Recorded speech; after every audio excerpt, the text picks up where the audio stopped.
welcome to episode 14 of the BJJ101 Storeroom podcast. Today we have an awesome guest, Fabio. Fabio, how do I pronounce your second name? How do I pronounce it? Because I'm making mistakes. Almeida, yeah. But is it G Almeida? It's D Almeida. Yeah, G Almeida.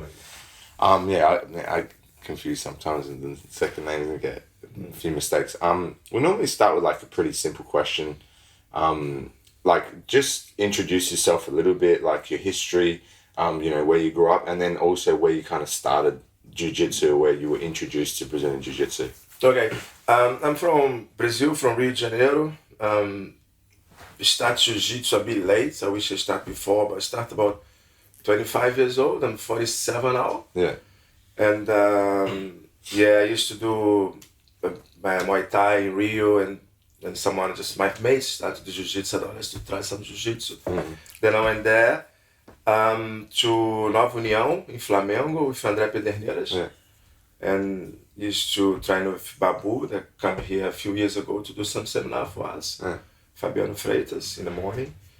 And I just love straight away. The environment was much better, because I come from Muay Thai, which is just so different, and I love it. And make friends, and then what happened is I've been there for a couple of years with the and Fabian, and then I had to go to England. Yeah. So I spent about 3 years in England, always with that in the back of my mind. I wanna train, but busy life, and in that 3 years in England, I probably put the gi 2 or 3 times with mates there.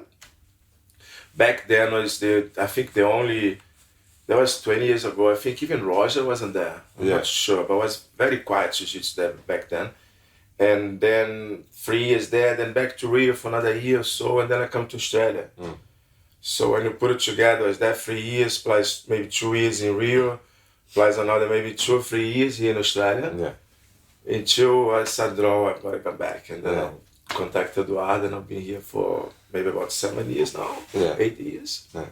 You're a brown belt now as well, so you've been training for a while. Let's just go like all the way back. Like what was your childhood and stuff like that in Brazil and everything? Well, in Rio, my mom was always very keen to sports. So she, 5, 6 years old, I was already doing swimming. Then by 8, 9 years old, did judo, which is very common in Brazil. Yeah. Did you do that with school as well? Or with school, It's pretty What did you do, Fabio? Where? At the judo. Yeah, where? Which academy or club? No, I was in a school. What's the name of the school? The school is Franco Brasileiro, which is in Laranjeiras. Yeah. They used to have a big judo program there. Every school. Every school. Yeah. And we done a little bit. I actually didn't like much, to be very honest. I didn't like to be thrown back. I was very into soccer in that stage. Yeah. So I was a bit of a fight with my mom about that. So anyway, after say 12 years old, 13 years old, I stopped all that. Did a bit of sports, continued with my life, and found the girls more interesting. Yeah. Definitely. That lifestyle in Rio de Janeiro was a bit. So you got lost on a teenager age, like in terms of sports, like you stopped doing sports, like a bit more serious because there was another distraction. In the school in Rio is a lot of soccer going on. Yeah. So there's a lot of soccer not only in the school but out of school. There was a lot of soccer going on all my youth days. But then, when I think because in Rio de Janeiro, fights is a lot, martial arts is quite big there. Everyone talk about, all your mates.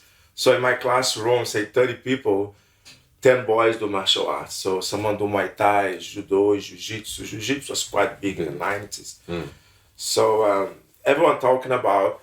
And then I ended up back to Muay Thai to do some martial arts. And to Muay Thai, I was about early 20s. So you stopped around like 12, 13 playing soccer, jiu-jitsu, judo and everything, and then you started again at early 20s I started Muay Thai. What made you want to go back there?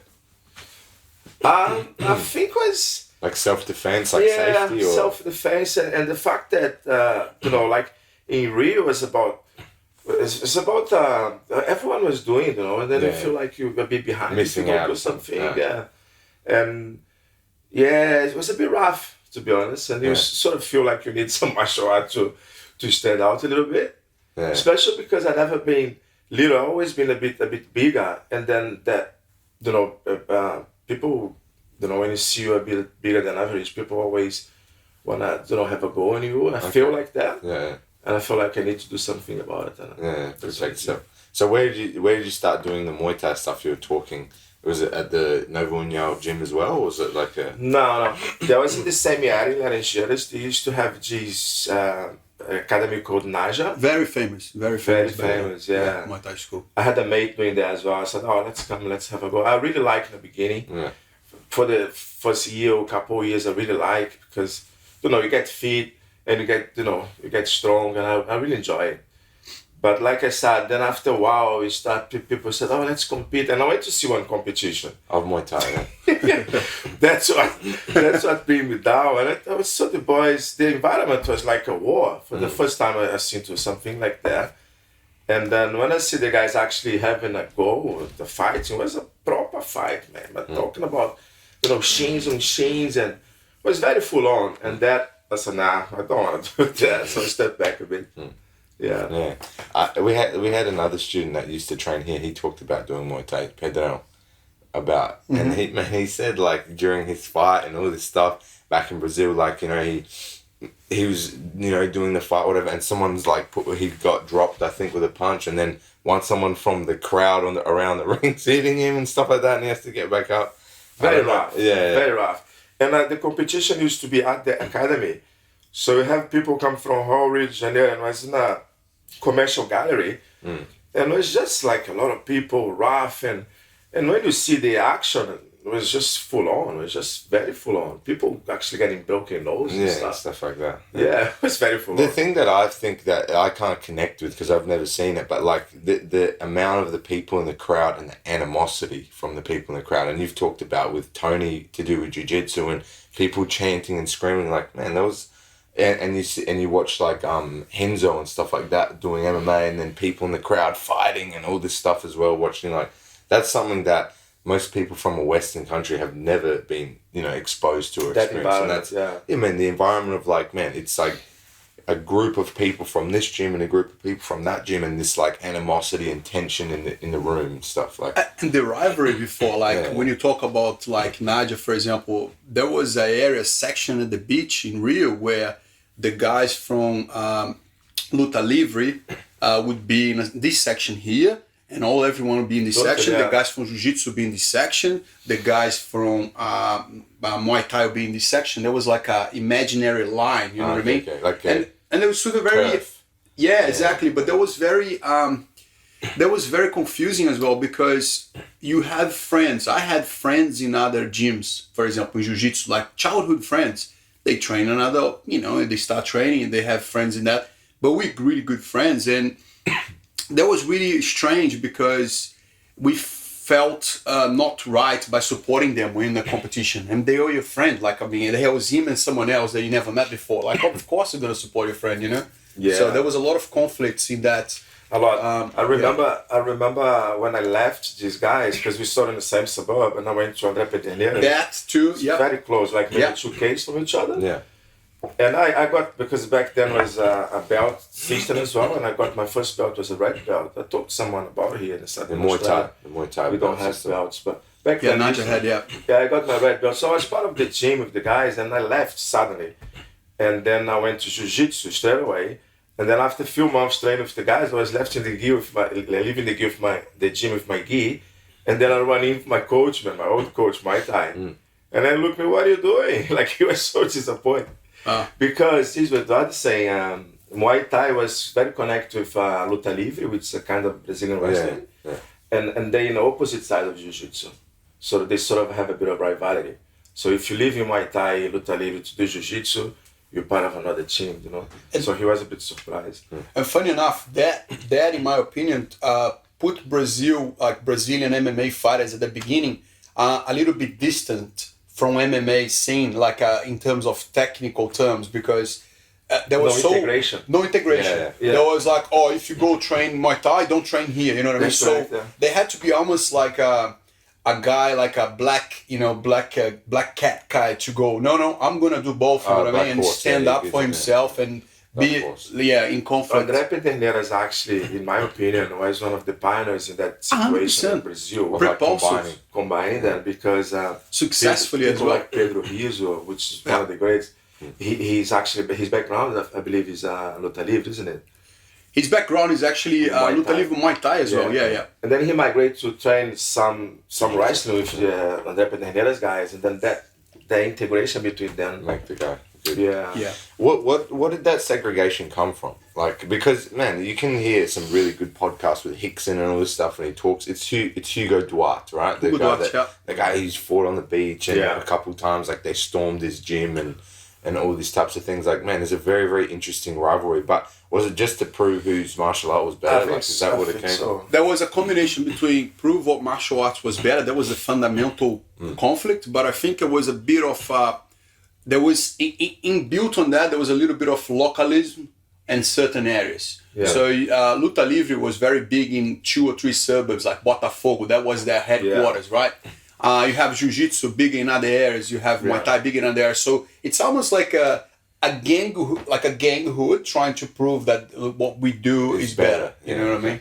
Yeah, and both, it's a ground fight, and they both think they are better in the ground fight. Thanks God, all of them now have a lot of respect for each other. All of them now actually appreciate the fact that conflict brought them best out of themselves, so they have to always be prepared, train, improve the level of both as well. Yeah. I had the impression as well as something to do with socioeconomic back to the days. 100%. Used to be a bit more upper class. Elite, Okay.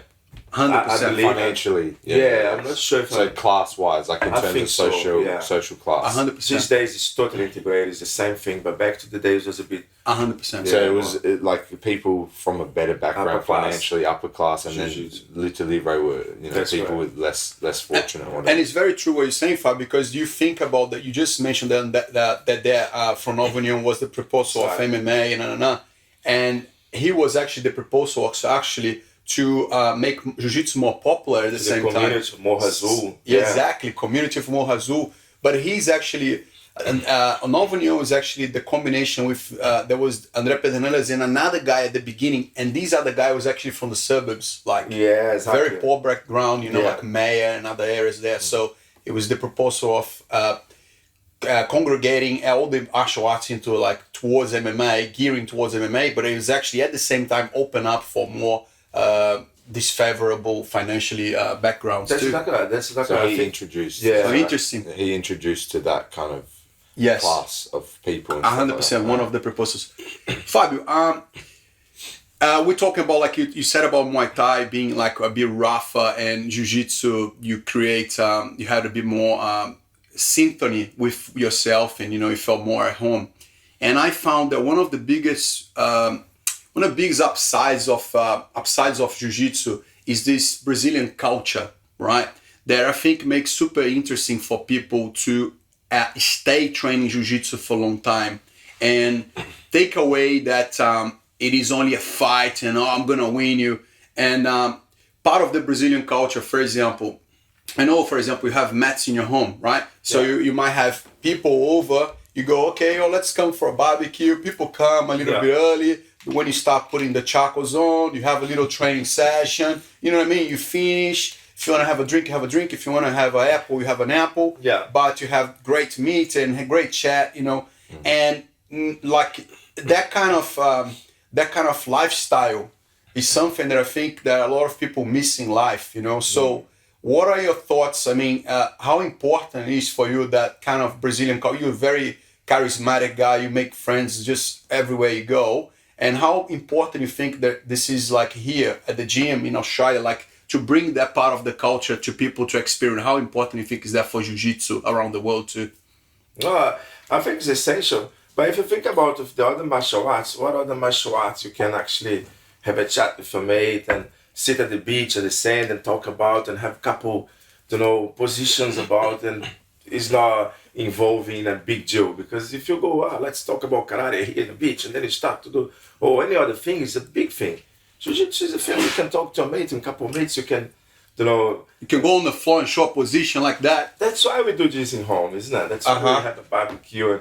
Because it's doable. It's something you can do and can talk about, and it's nice and it's pleasure. Yeah. That's interesting though. Like, why is it that those martial arts were never as I don't know, just like sociable and like open to all this like other aspect of, you know, connecting with another person and stuff like that. I don't know. I'm sure they've had barbecues and stuff One before. thing I think, one thing I really think, the jiu-jitsu in Rio de Janeiro, the environment at the gym is awesome. Yeah. Like we call resenha. Is when you finish the train and then you talk to your mates and you have a good chat. You know, in between the train you have a chat with all the respect. You know, of course you have to respect at the gym. You have to have all the rules and that.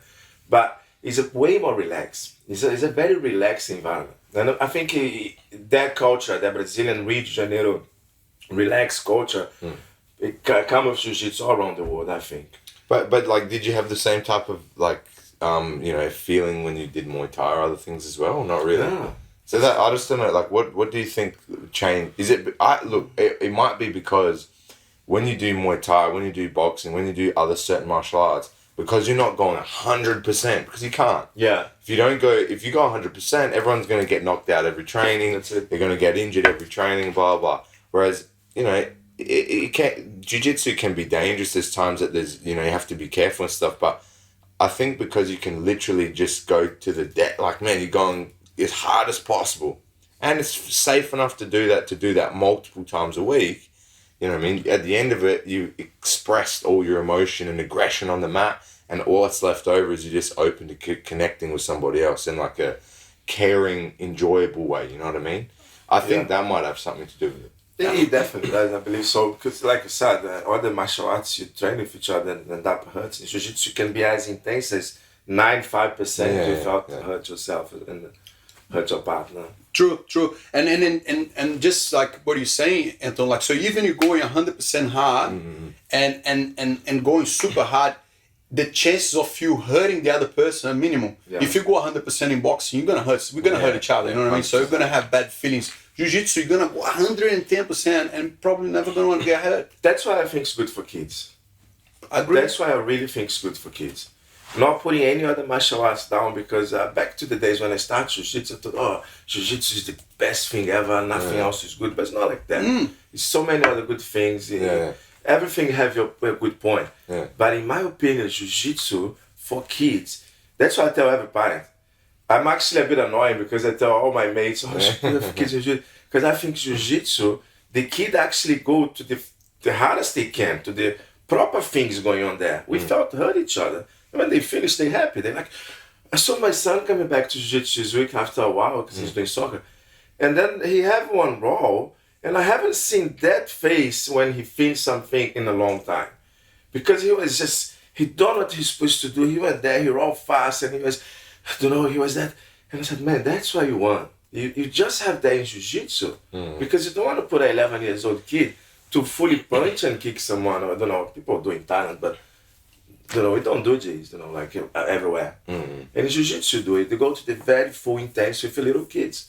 As normal. It's probably the only martial arts you do that, I think. Yeah. Well, Octavio talked about this as well. Like, it's such a unique thing because, like, through all his studies and all these things that he's gone through in his life, and he has a lot of knowledge. And if anyone's interested, go and watch that podcast. But man, it's the first form of communication that you learn as a living being.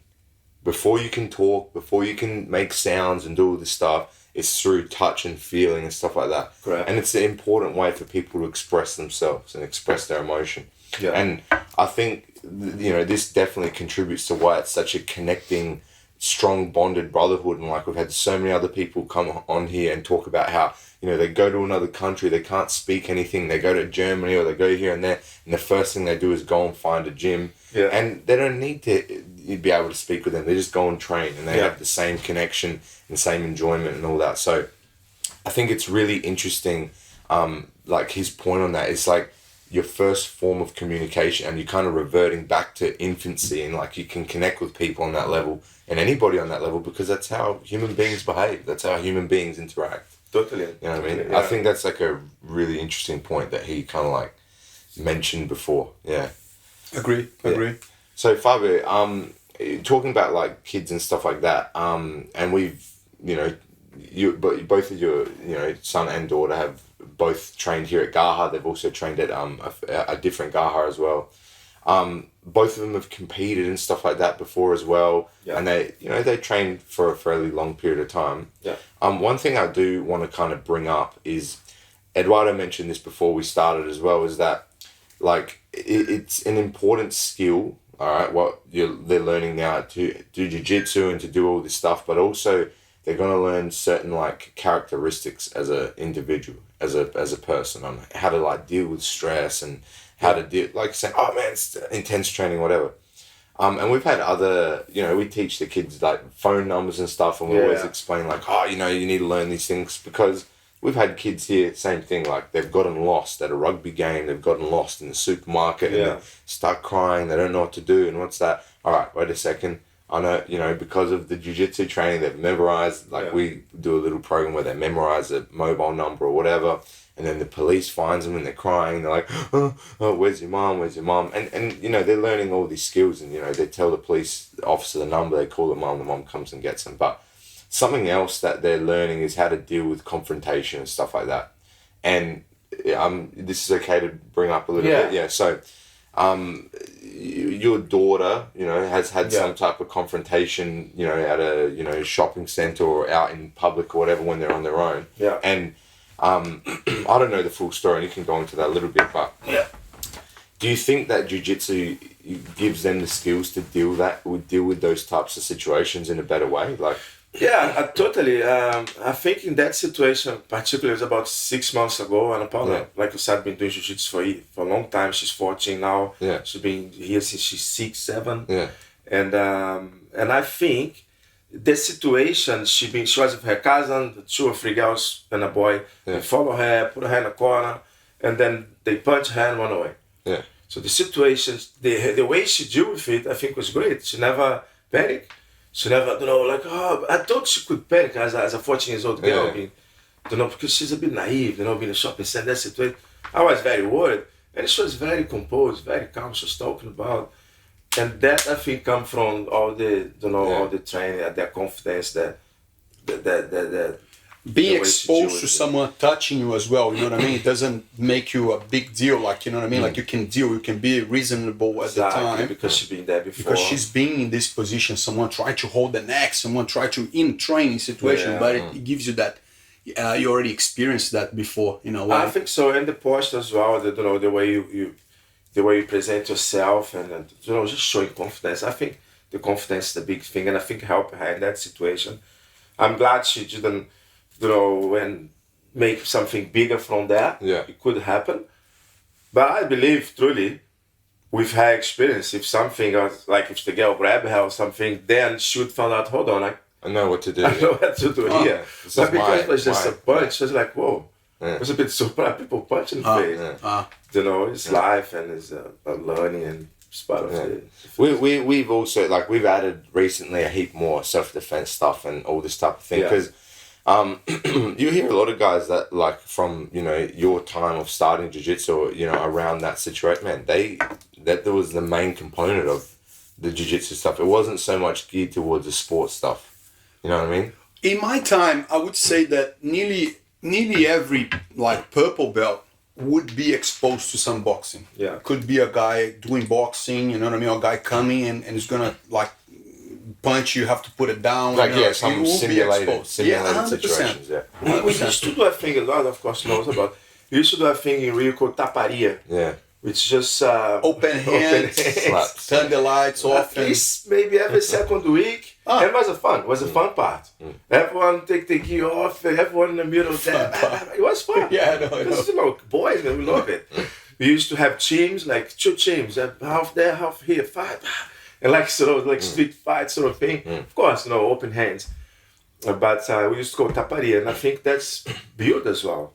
Yeah, 100%. As crazy as it sounds, man, this is realistic. And the thing is the only way to be prepared for the real thing is to simulate the real thing. Absolutely. You know what I mean? And it's difficult for you to build the skills of how to protect yourself, and there's multiple guys trying to hit you and all this stuff, unless you're actually doing that. But even no gear, was close guard. A guy can hit your head, open hand, and how are you going to get good at, trapping an arm and put a triangle and understand that you have to make it happen when you get a submission. You have to protect your head. Like, Gotta this is control really going to that, come but, from yeah. practice. That's what Actually, I'm a few saying. years ago here, No I'm not other sure way. if you remember that here. A few years ago, someone was talking about punch and finger, and Eduardo said, I just can't believe you can't punch. And then 1 or 2 weeks after that, we in a no-gi class, Eduardo was doing warm-up, everyone with gloves, remember? Remember we used to do? I've done a few things like that Yeah, for sure. Yeah, yeah. We spent like Done a few month, things. everyone warm up with gloves for a little bit, and I think just because Eduardo was think like, how can you be a blue belt and you can't punch? And he was like, I get it. And block. Yeah, and then you put us to do a bit of a... Yeah, we do that with the kids a lot too. Like there's segments we do. Use some pads and stuff like Simulating, that. They but protect they have themselves. to protect. They Yeah. have to know the time to come in. It's just crucial. The thing with a lot of look, parents are busy, and they have to. They most of the time super busy because they have to provide. Yeah. You know, and life is busy, hectic, and all that.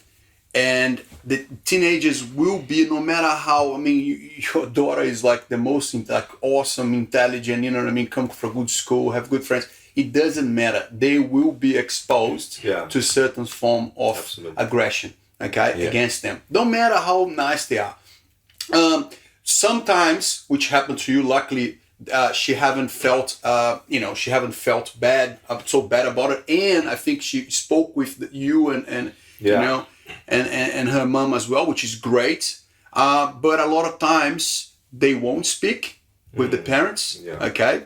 And they won't know what to do, and that will affect them a lot more, right? So it's super crucial to have this simulation, super important to make them confident.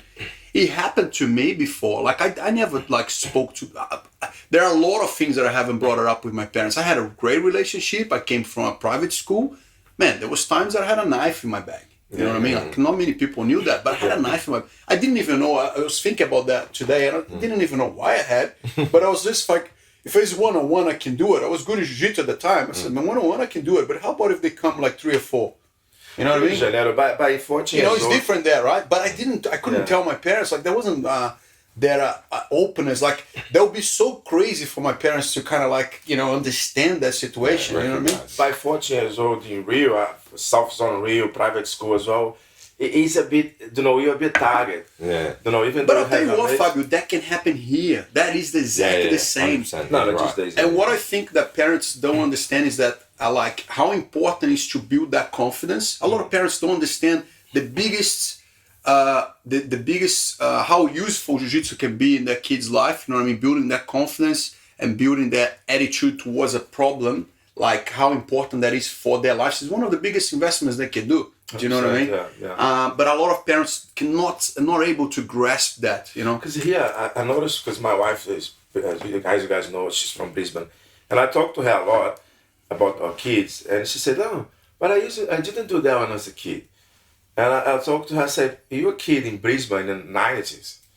Brisbane in the 90s is totally different than Brisbane today. It changed so fast. I live here for about almost 15 years, and I'm noticing the difference.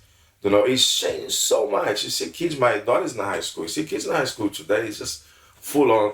So some parents still have here in Brisbane their old school conception that Brisbane is still that, that very relaxing company. Yeah, man, this is a very common like misconception that people have. They think that their experience is what reality is, and For everyone, all the time. for everyone and for everything. And it's like, man, most of it, like this is I have these types of conversations with people all the time about all sorts of different subjects. Like, the thing that you experienced is your appreciation of reality, but that doesn't mean that's what the reality is. There's people in these countries that are starving and having this outcome. There's people in this situation, and the thing is like, the reality is what it is, right? In this country, things like this. In this country, things like that. In this situation, things are like this. In this job, things like that. But what people always draw from is their experience. Man, experience is subjective, dude. Because the environment can change and everything can change around it. All sorts of things are different. The thing is like, you have to look at the big picture most of the time. And most people never step back far enough to look at the big picture. They only look at their own perspective. And your own perspective doesn't cover the whole thing. You know what I'm saying? So whether that's, understanding how to run a gym and jiu-jitsu, how many people talk with you and be like, oh man, you got the best life ever. You come here and you hang out and you do this and you got a coffee in the morning. You're in thongs and blah. But they don't see you cleaning the mat. They don't see you organising all the payments. They don't see all the negative parts. Their perspective or their image or their picture of what's happening is only what they see. They don't see everything else in behind closed doors. Same thing with somebody that's an athlete like me. Oh man, you got the best life. You're training all the time. You're doing this. Blah. But they don't see the... You got a picture on the podium. Yeah, on the podium. Wow, and everyone's liking. You're getting many likes, I know. Exactly, but they don't see the hours and hours of training. They don't see... The injuries, man. All the injuries and coming back from it and all the stuff and all the failures and everything. Yeah. You know what I mean? Like, this is a very common thing that people get caught up in, particularly with, like, social media and stuff like that, man. You know what I mean? Like, if you look on the internet, and this is... one of the biggest problems for people now, like what's one of the biggest shifts or change from when you guys were growing up is, man, people are living through the internet now more than like in their normal life. And man, this is, the world's changed. The problems that come up now are different.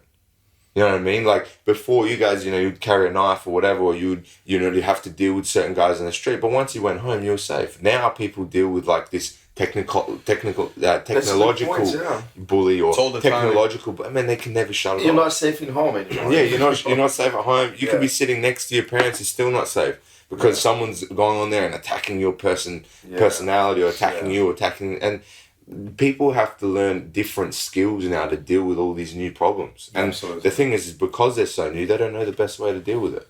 Yeah. And that's also one of the reasons that I think doing martial arts and doing all these things are so important, because it's such a powerful way of, personal expression in a super safe, controlled environment that allows you to express yourself and allows you to build up this confidence and all this stuff and this thick skin, because... And resilience. Resilience. And the thing is, to do with the resilience thing is, man, you're going to lose here and you're going to lose here and you're going to lose here and you're going to lose here. And we talked with Brendan the last podcast about how you have to learn to deal with failure. You have to learn to deal with not achieving the things you want to achieve. Only resilience will give you that. And this is a representation of life in a small, controlled situation where, man, you're going to have to overcome these problems and you're going to have to figure out how to overcome them. And that helps you overcome and deal with this invisible enemy that's around all the time now as a 12, 13-year-old kid.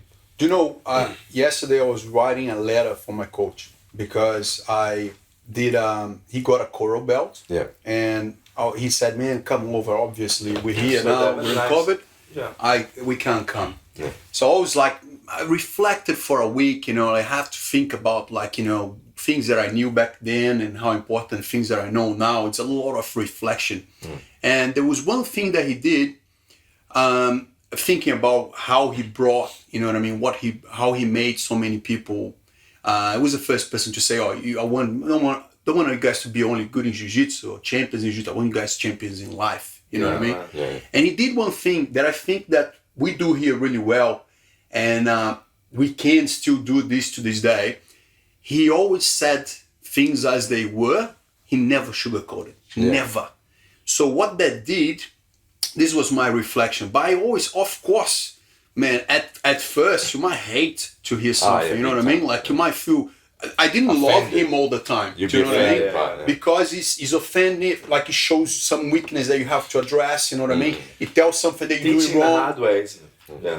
And that brings, the funny thing is that by not sugarcoating, that brings you accountability. Do you know what I mean? For sure. And I found it extremely hard. A whole model has to do this for you.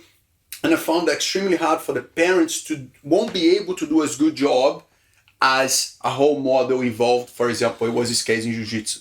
Do you know what I mean? The way they say as it is right in your face, this is it. If you like it, you like it. Don't like it, don't like it. Parents who have a problem because they have to make dinner, they have to, the kids, they say they have one of them to eat, then they it gets too many. I think the problem with like this personal thing, whether it's relationship, personal, like a husband, wife, boyfriend, girlfriend, child and mother and father or whatever. The problem with this is because they have so much love and care for the person, even though being honest and being truthful is the most loving thing you can do, they feel as if they're upsetting or hurting this person that they care so much about. Yeah. And a lot of the time, they don't want to do that. They don't want to be honest because it's so hurtful to these people, because it's coming from somebody, you know, that cares so much and has so much love and care for them. But the problem is when you do that, you're working against the best thing for the person. You're working against, and it's a contradictory, paradoxical thing. Like, for you to be loving and caring, you need to tell them the truth, but it's hard. Now, somebody that's in a different position where you don't have the same level of intimacy, man, you can be a little more upfront. You can be a little more straightforward and say, hey, look, this is a situation. And you know what the situation ends up being is you have great respect for somebody that does that. You have a lot of value for somebody that can do that for you and help you with that. You learned really well for life. Yeah, like absolutely, for all sorts of things. At the moment you don't like it, but down the track you appreciate it. 100%. Yeah, it feels horrible now, but later on it's important. Sometimes I didn't like it at all. I like have that but nowadays I look back and go, man, that was the best thing, you know what I mean? And he did with many. That's the other thing. This didn't work only with me. But that's it worked with one many. big characteristic of a jiu-jitsu professor, I think. Maybe with my experience back in home, they're always very hard with the students, but also very tender and very family. Yes, it's like a father. Because they meaning well. Yeah, you know what I mean? But like you guys are talking about, this is like a learned skill. You have to learn when to be honest and tell the truth, and then you have to learn when to massage the guy's heart or the person's heart, and you have to learn how to interact. Like, man, if you listen to some stuff that Hicks and Gracie talks about, or other great coaches, or other people that understand deep things about life, man, there's no right or wrong. It's just, this is the time for this and this is the time for that. And every single thing you do has a time and a place, and a situation that it works and a situation that it doesn't. The one thing I do want to mention from what I was talking before is you cannot learn about yourself or improve in life as a human being without someone else's input. Interacting with another thing or another person is essential for you to recognize the things that you do and the things that you fail at and the things you're good at. Another human being is a mirror for you, right, to recognize how you behave. It doesn't matter at what level, whether you're a child or an adult or whatever. Experience, but you need the others. Not my experience, but the way I behave is going to cause you to say things and do things. And I have to go, oh, wait a second, something's wrong. I'm too aggressive and I'm too grumpy in the way I'm teaching the classes, and people start going, hey man, you're being this, or hey man, this, you're being a bit serious, or you notice that the people you're teaching aren't enjoying, they're not having fun, and then you go, wait a second, I need to have a look at what I'm doing. And the thing is most people never analyze their interaction with other people, and they don't use that opportunity to learn about themselves, whether it's learning accountability, because the guy telling you this, you could choose to go, oh, screw that guy, what the hell does he know, and do whatever you want, and say, I'm not gonna use that interaction to help me learn. You rely on other people for everything, and you always will. We're communal. That's how human beings are. And you change with the times. Now you mold yourself. Absolutely, but that's a particular person. I think now people are becoming more and more antisocial. And any negative interaction you have with a person, they don't use that to grow. They go, oh, screw you, I'm not using you anymore. I'm going to find somebody else. And they keep going to things and trying to find their thing they want, but not the thing that they need. And the thing they need is to recognize, wait a second, oh, I'm not doing the right thing, or this is not working for me, or actually that person has some point of honesty. Oh yeah, that's right, I am doing those things wrong, I should improve. That's people's skill as well, which is not for everyone, eh? That is for everyone. Everyone should have these skills. But you can always improve a little bit, you know. Everyone should, but like to deal with people, I think what you guys do is great. I told you about it many times, man. You're here dealing with 10 people in the morning, 20 people in the afternoon, I don't know how many people a day, and it's just full on because everyone have your feelings, your emotions, your problems, and you absorb all that. And then you have to be composed enough to not bring all these issues for everyone else. Mm-hmm. I think it's a big job you guys do, as a professor. Yeah, man, it's difficult. It's like any skill. Like the more you do it, the better you get at it, the more you understand, and you're never gonna stop learning, man. This is gonna go on forever. Just the same with any other situation, like relationships, evolving, isn't it? Romantic relationships. Father, like, man, you don't exist by understanding how to deal well with other people. That's a skill. You're gonna learn that for the rest of your life. You know what I mean? They teach you how to do math and English in school. They don't teach you how to get along with another person. Man, that's hard. It's hard. They don't teach you how to be a good mother or father. Yeah. Do you know what I mean? You learn that by doing it. Yeah. And then trying to notice, like, oh, well, you know, and there's no perfect way. You're going to make mistakes a lot along to that, I think, too. I used to have this friend in Brazil in my high school, I think. Yeah, his name, he was, you know, the nerd guy. Nerdy guy, yeah. Geeky guy, yeah. Geeky, very geeky. Everyone was bullying him for years, man. Yeah. And I lost contact with him. I went to another school. And then after years, when I went to André Pederneiras, he was one of those black belts there. Yeah.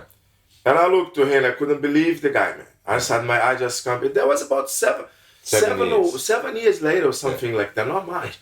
And I couldn't believe it. I looked at the guy and said, whoa, man, what happened with you, dude?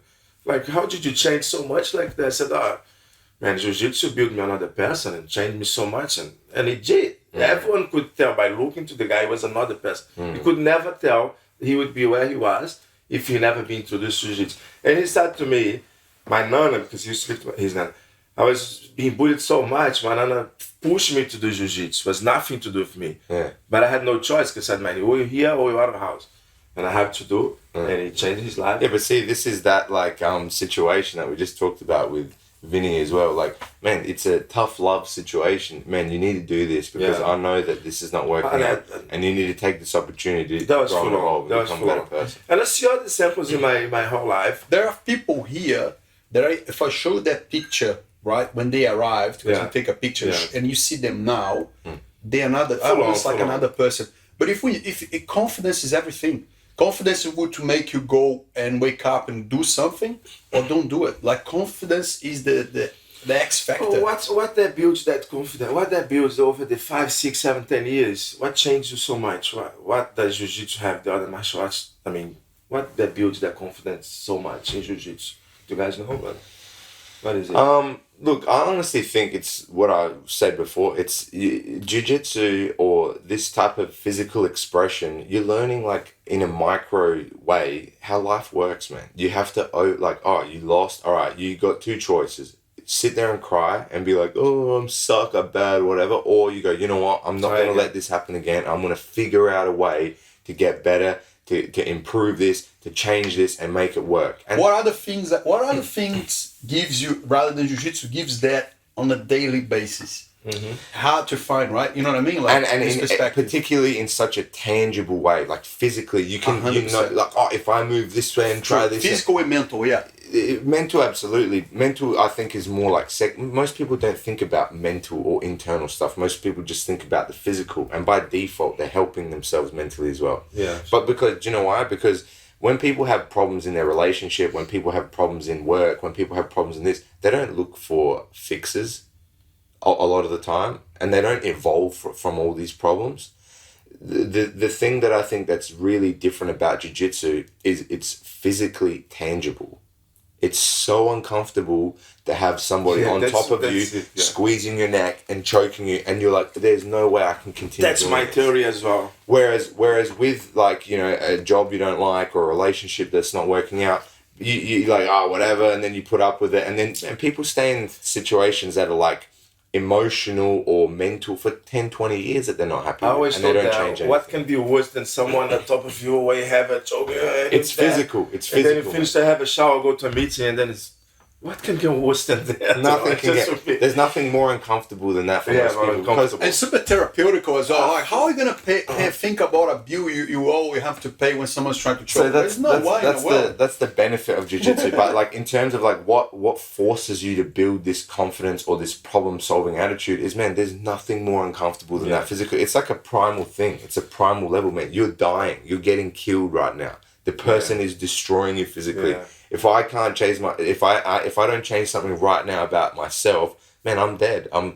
not going to exist anymore. So I think that's where it hits in the brain, and that's why people evolve so much through Jiu-Jitsu, because it's physical torture, man. To some people. And for a small guy, the guy that's small and a bit weaker than average, and then after years training, like yourself, for example. Man, the Brazilian bear has definitely not got that problem. I think you change your mind so much, you know, after years training, you feel like, whoa, I'm not that little guy, man. You know, I might be, you know, not the giant, but I'm strong and confident. I can do deal. things. Yeah. I think physical adaptation is quicker than mental adaptation for people. Does that make sense? Like, so when you do physical activities, when you are forced to change or adapt through physical endeavors, people grow so much quicker because we just understand our bodies. We understand, and that translates to your brain and mind. And that's one of the quickest ways to change your mind is to do things. You know what I'm saying? Like, oh, I don't want to smoke anymore. But if you just sit there and say, I don't want to smoke anymore, no one does anything. But if you take up the hobby of running, and now you're dying because of the smoking, you're going to go, man, there's no way I can smoke anymore. And that helps you change. Because physical things are the pathway to your brain, I think. Absolutely. I'll make a connection with what you just said, Anto. I remember when Fabio arrived here, he was a smoker. Yeah, I was smoking. Right? Yeah. And I've seen a lot of people stop smoking when they start doing a physical activity. 100%, because you have to. Especially jiu-jitsu, I saw. Because jiu-jitsu is so demanding, like sometimes you're gonna have to, like, you're gonna need air in your lungs, you know what I mean? Like, and with cigarette smoke, you know, you diminish that inhale, so we're not gonna have it. And make people just put them in a position where physically they have to go, man, I have to stop it. This is doing me really disfavor here in life. So, and I remember when you arrived here, I was super scared and when I saw you like doing the warm up, you start a hip escape. I was like, man, this guy needs a doctor's certificate to keep training. Like, I was that bad. It was 4 hip escape. Like, I was like, hey, have asthma. No, I was like, man, what? Oh, I don't know. Smoke a little bit, you know, like I puff. I was like with that. the lifestyle, you know, being living in England and sort of fresh here. I was showing that I've been smoking for the 4 or 5 years in my life, and then I come training here with my brother-in-law Craig. And then I remember 1 or 2 weeks here, you know, but I was still sneaking my cigarette because I was thinking, oh, I need to train jiu-jitsu, I have to stop that, but it was hard. And then Craig, my brother, said, Eduardo, come to us, said, how are you guys going? You guys enjoying, blah, blah? And Craig said, yeah, we're good. But he's still smoking cigarette. Did you guys start together? We start together, yeah. Said, yeah, we're good, but he's still smoking cigarette. And Eduardo looked at me and said, man, if you keep smoking cigarette, don't bother to come back. Like that. And I took that very serious. I said, I'm not going to do that, especially because my brothers keep going. I'm not going to be home smoking cigarette. The challenge. Yeah, and I stopped because that. I think jiu-jitsu brings you, like, because it's expose yourself physically, right, and that activates you a quicker answer. Jiu-jitsu, I seen a lot of people like stop using drugs, stopping cigarette, reducing a lot of alcohol, because you can't go and get bashed tonight and train tomorrow. You're not gonna, you know what I mean? Yeah, you won't it's not gonna do it. It's not gonna cut it. Change your lifestyle for like, sure. Was chilling. Yeah, and you change your lifestyle, and you're a super busy guy, like so many other people, like in our ages. Like, you run a business, you have a lot of people working under you. Yeah, and I know you're a big. You do a lot of private classes as well. Yeah. So what do you think, Fabio, are the benefits of doing private classes in BJJ and like with regularity? Because that's another thing too. You did like blocks in regularity, not one-off. You know what? In my head, I'm always chasing something. You know, I'm always chasing.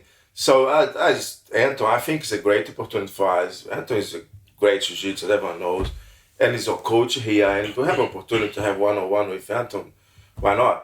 So I've been doing G's. I've done last couple of years quite a lot, and just chasing something extra, you know, chasing something that I can get. I got a lot of little things that, you know, I think it's just chasing something better. So always something extra you can give to you that you think you're not having in a class with everyone. And I was always chasing something. I'm not sure exactly what it is, but I'm always chasing something. Yeah, and then as you guys know, jiu-jitsu for me always been a bit difficult because back in the days when I started, I was a big boy as well, you know, and I always been. So that's my biggest advice for anyone starting jiu-jitsu today. I tell the boys when I see a white belt step in the gym and I have a bit of a, you know, friendship with the guys, and mate, you know, I take this advice. Don't use your muscle, man. Don't use your muscle. Anton tells me every day until today. There's always someone stronger, man. There's always someone big. There's always someone stronger, and they only last for a certain. They won't cut it. When you go over 40, won't cut it. That's what I done a lot back in the days because I was strong, and I thought that was the thing. So these days, I'm still struggling. I'm brown belt. I'm still struggling to leave this in the past, as you guys know. So that's why I chase. It's hard, man. It's hard. The more time you take to do this transition, the more hard it will be because you built on a habit for many years. You know what I mean? Yeah. It's difficult, man, but like anything, and again, this is like a physical adaptation thing. Like, you can't keep it up after a certain age. You can't physically keep it up. So you got no choice, man. You're going to have to change the way you think and the way you believe and the way you take things in and your perspective on stuff because of, again, physicality. I don't know what it is, because this connects to the same thing we talked about before. I don't know what it is. I think it's like a primal thing. It's like people understand their body way more than their mind because it's tangible. They can touch this. Sure. They can see that my elbow's in pain. Oh my God, or whatever. Or my neck's getting sore. Or man, I can't muscle up anymore. I'm dying. I can't just go bash to bash. You know what I mean? You know, two bulls in a field smashing each other. It doesn't work anymore. My body's deteriorating. My body's falling apart. And this like primal level of survival and understanding like your physical safety is at risk. My physical health is at risk. This is something that accesses people's brain. Man, there's so many people, most people don't change until they're on rock bottom. You know what I mean?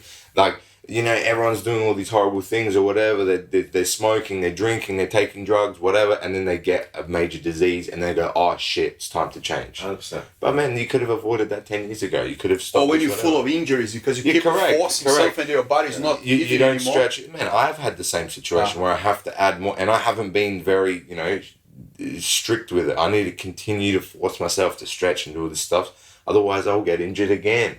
And this is the thing, like, this physical adaptation kind of like accesses your brain, man, and forces you to change how you believe and think. Because if you don't change that, you don't change your behavior. But I think it actually starts with the behavior first. You just start doing it. You just start doing the thing you need to do. Because most people sit there and go, oh, I want to change my mind. I want to change how I think. I want to change. Man, that doesn't change. You have to physically. You have to do things to change that. Get the habit to do it. It's like to stop to smoke cigarette, you have to stop to buy it. If you don't stop to buy and put it in your hands, you won't stop to puff it. Correct. But the catalyst for you to change all that is to put yourself in a situation where you feel shit physically. Man, I'm going to go and run. I'm going to go and train. Man, I cannot do this stuff that I want to do. I don't even have free will in my own life anymore. I can't even do the things I want because of my behaviors. Massive challenge. And that's why people chase you and keep chasing. That's why you're a black belt and you're still training and loving it. Because you can be as old as you, 80 years old, and if you shoot, you're going to chase something because you keep chasing. It's a challenge, it's a massive challenge. Yeah. You're never going to get to a point where you know everything in jiu-jitsu. You're never going to get to a point where you know anything in life. But the goal is just to continually improve every day, man. It never stops. And when you do stop, man, you have all these horrible outcomes. You cannot stop moving forward. That's the situation. Whether it's business, life, relationship, whatever, you just truck on and you just march forward and get better and better and better and better until you die, man. And that's it. Yeah. And anything outside of that attitude, man, leaves you in situations where you don't enjoy, man. It's not fun. It's not happy. It's not good. And it's tiring. And it's going to be tiring for the rest of your life. But rewards because you get some little wins, you know, like 100%. Take time. Some people take. I sometimes I take 3 years to realize I got good in something. Yeah. And that little thing said, oh, that's why I keep doing. Correct. That's why I keep coming back. Absolutely. Because I might take 10 times longer than average, but I'm taking my time and I got it. Yeah, he said something for me really nice the other day because I had a good conversation with Fabio. He's like, man, when you achieve something, like you should have like a celebration. You know what I mean? Like no, just because that was something you work hard, you achieved. So then you should like, you know, have a good moment, enjoy yourself. Otherwise, you just chase without any like fulfillment. You know what I mean? And you lose the track of why you're doing things as well. Yeah, I agree. You have to find a balance with that. You can't be too much celebration, otherwise you. No. Celebration is just. But it also can't. Like, man, I think I'm just more. Go. I think I'm more on the opposite end. Man, I just want to keep going. I don't celebrate little wins and stuff like that. That's hard for me because I'm like, who cares? I just want to. But that celebration can be at 2 minutes in the period. Exactly. Yeah, 100%. Exactly, man. I agree. It's just a look or something and go, wow, this just makes me feel so good. That's why I'm doing all this. It's just for you. Yeah, it's for you. I do this a lot in my business. But I try to do with my kids, with my family, and with jiu-jitsu. Every little thing again, I'm happy with it. And I think that's the reason why I keep going. And allows yourself to go, this is what I've done, that's good. And what can I do now? What angle can I go? Can I go a bit more like this? Just that complete package of reflection, you know. Reflection of gratitude. Yeah. That as well. Fabio, look, just to bring it up as well, being a busy guy, a lot of people, like when they reach our ages, you know, they go, I can't come every day. And it's obvious, like no one like in our age, you know, with all the tasks and busy lives that we have, we can't come. Like when you're younger, you can, you know what I mean? But as you get older, it's much harder, family, etc. So then you're going to find yourself coming 2, 3 times a week. And so it's really important, perhaps having a private. But there's an also like you become a member of BJJ101, which is an online curriculum that has more than 500 positions. And they all categorized by situations, you know, like by position situations. For example, half guard sweeps, open guard, passes, submissions from mount, etc. So how do you find that? And they follow a lot the Garra curriculum. So I don't know why though a lot of Garra students are not, like, you know what I mean? Like we have a big percentage and we can see the results. But I don't know why people are not joining in, because it's such a good thing. I just want to see your testimonial. Extension of your class, because he's your coach. You know the voice, you know the way he talks, you're familiar with everything. And I just feel like a bit of extension. I think actually it's a very good thing for us as students from the gym to be part of it. It's just an extension of your class. I actually like to know sometimes in bed is a horrible habit, and then have the mobile and start to look things.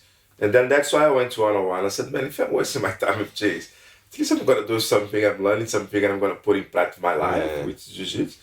And then it is great, man. There's so many details, and it's just really good. I really like it. No, I had people send messages and like, they're on a flight.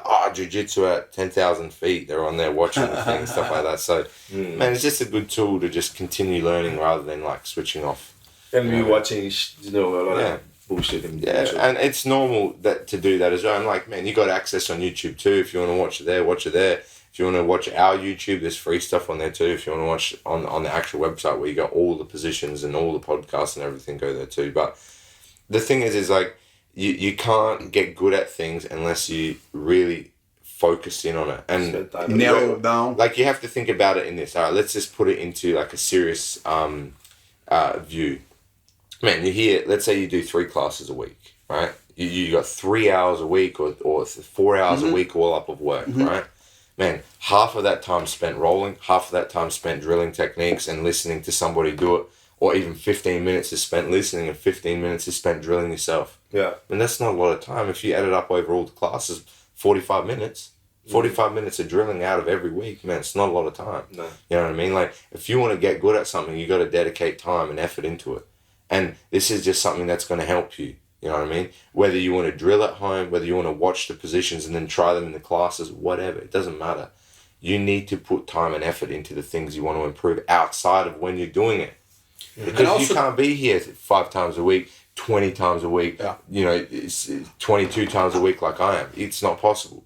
But you can do this stuff at home. You can at least think about it and watch it at home to help yourself progress and improve. And it's super quick. Actually, isn't it? You don't have to watch the whole thing. Like, like a 10 minutes one day, 5 minutes even. Like you get because the good thing, in my opinion, is that the ability, because I use as well, like the ability to revisit a position. And then you go, this is that detail. I can't wait to put that detail. This is what was missing. So that's important. I remember you guys went to Japan a couple years ago, 3 years ago, and you guys told me something I always think about. The coach there was teaching an arm lock, a simple arm lock, and you both spent the whole 5 minutes looking as was the first day. And you learn something from that. Yeah. And that's exactly what happened, and people won't believe it.